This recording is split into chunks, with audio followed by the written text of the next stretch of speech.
WeatherScope.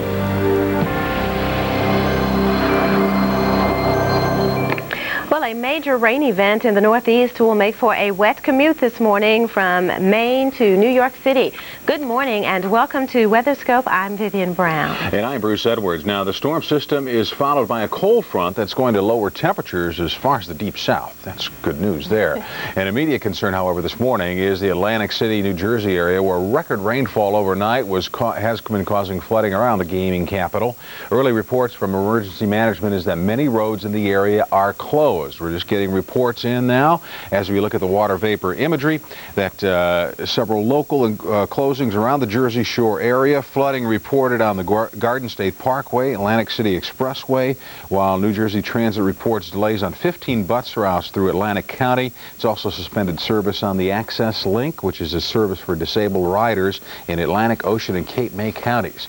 It was messy. We're talking 13 inches or more of rain in Atlantic City, New Jersey alone, and the Jersey Shore. Very heavy. You can still see the moisture here. You got a ripple of low pressure along the front that's going to enhance the rain. There is your moisture, the milky white. It's starting to dry out in Tennessee, and look at this, even down into central Mississippi, the drier air is punching south, and that will continue to work its way on south.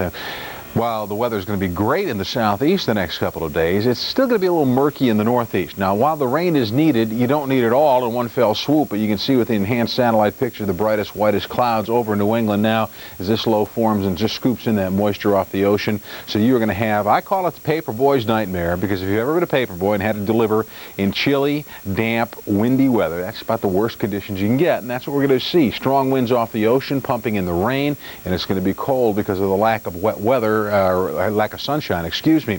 Now here's the upper low. It's scattering some light showers around it, and that'll be a threat through the course of the next several days. Here's some of the rainfall totals that continue to mount. Atlantic City, 13¼ inches.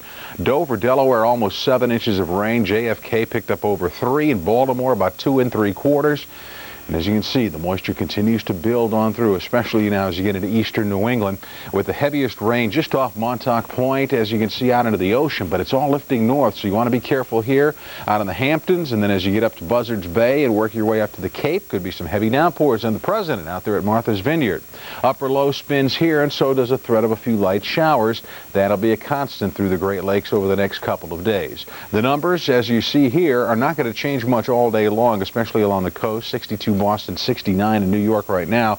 Detroit's at 60, but we're getting the cooler air coming in. As we work to the south, the drier air is plunging in. Birmingham's at 69, Nashville 67, Atlanta 71, but still sticky along the Gulf Coast. And we'll see some thunderstorms ahead of this front throughout the course of the afternoon. We'll keep you updated. Vivian? Well, the Pacific Northwest is getting out from under the remnants of a tropical storm, while it will be stormy again today for parts of the western plains, and some of those storms could be severe. Powerful storms ripped through parts of Oklahoma yesterday and could again today. This is Owasso, just northeast of Tulsa, which saw not only heavy rain, but wind gusts up to 60 miles an hour.